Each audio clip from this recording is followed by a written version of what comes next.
they get money, but each time they use a Visa, somebody else, they have to pay money out.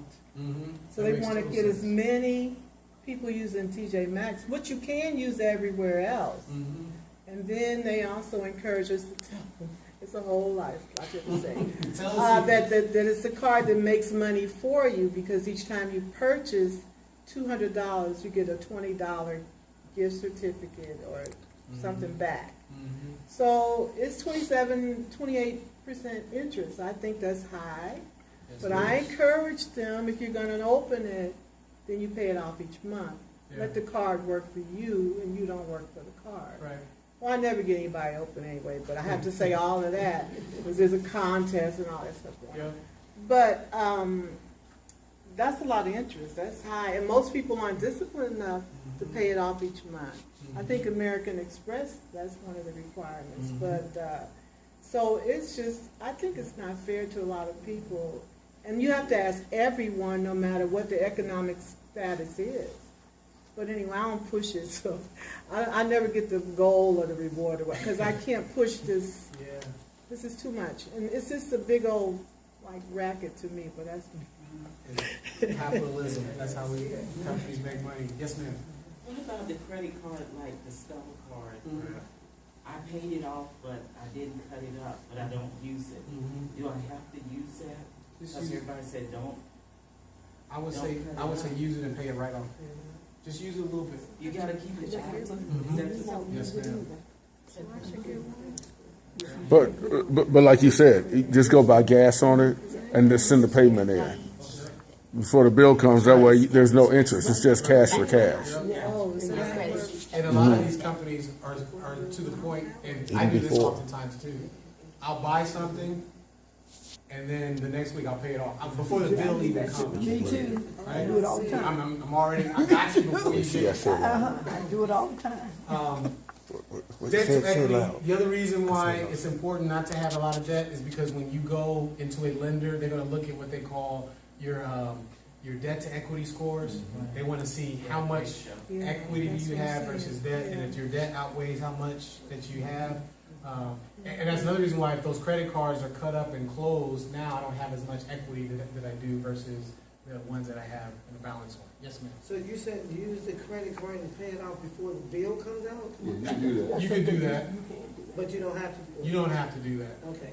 Pay it off before interest comes in, right? So you generally get 30 days to pay it off before that interest is due. As long as you get that, you're good.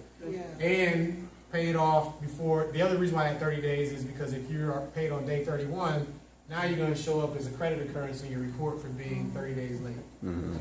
Give your money to me. Yes, right. Because if you can't trust yourself, you pay it off right away. Give me your money. I'll pay it off. We talked about owning. Owning is the great way to build equity. Sometimes, though, depending on where you are, it's better to rent than own, just because it frees up some capital. But that you got to decide, because and the reason why I say that is, if you are an empty nester and you are into retirement, well, owning a home and having a bunch of equity and having a big tax write-off may not be outweighing the ability to have a lower payment for you to just rent something. So you got to decide personally where you are in your journey on that. Final thing I want to wrap up on is, and I'll just say this for myself, my wife and I do a joint account. One account that we do. We put all the money into that one account. And the reason why I do that is it's easy for us to operate as one unit with one account. And I know that you often get mixed looks on that. Now, we both have our little personal things that we can do. But if we are together on a plan, at the beginning of the year, my wife and I sit down every year and say, what do we want to accomplish this year financially? What do we want to do? And it can't just be me or just her. And the reason why is if something happens to me today on my way home, I want her to know how to do the finances and vice versa. We both have to know what's happening. And the other thing is, how can two walk unless they agree? If I am a saver and she is a spender, we got to come together so that, because otherwise if we're not talking, somebody's just gonna spend the entire account and you didn't realize we didn't have that, right? So if we're not talking, those things won't happen. And the final thing I'll say is maintain what I call agility. The reason why I say that is, in all of your finances, one thing is proven. It's tried and true. This will happen. Things will come up. Life will happen.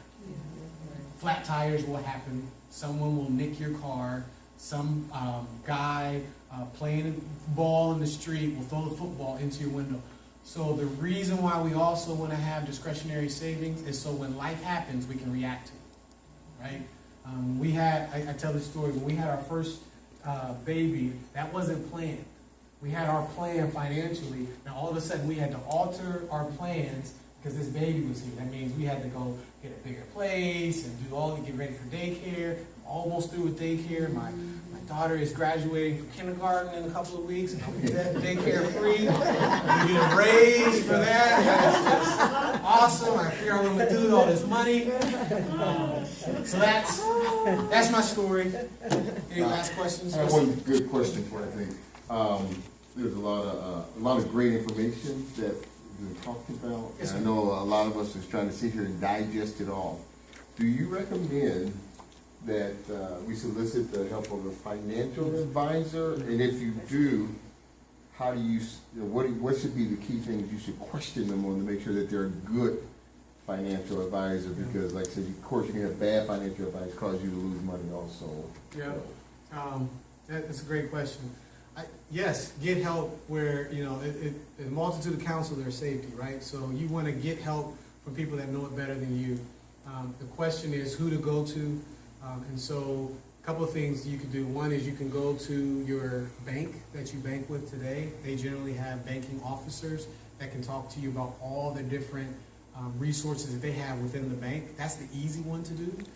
You could also go into go online and look at a Merrill Lynch or a Fidelity or a Charles Schwab, some of these folks. What I always say though is, if someone wants to handle my finances, I need to know a few things. One, and it's tough to find this out, I'd like to know what they do with their finances. But if I can't figure that out, then I'm going to ask them questions talk to me about your track record of success. Give me some examples of the people today that you handle their money and how well they're performing. What have you done? Show me how long you've been doing this. Give me some references, right, so that I can go check some references. Those are all things that you can ask. And the other thing is something that we learned in business, make them earn their way. So meaning I'm not going to come over day one and turn all of my finances to you, but I'll go piece by piece by piece. We'll do a little trial run, right? I'll give you a little small piece of this, see how well you do with that, and if I'm satisfied, we'll progress to the next step. And then it becomes a long-standing relationship. Great. Anything else? Any other questions? Thank you, guys.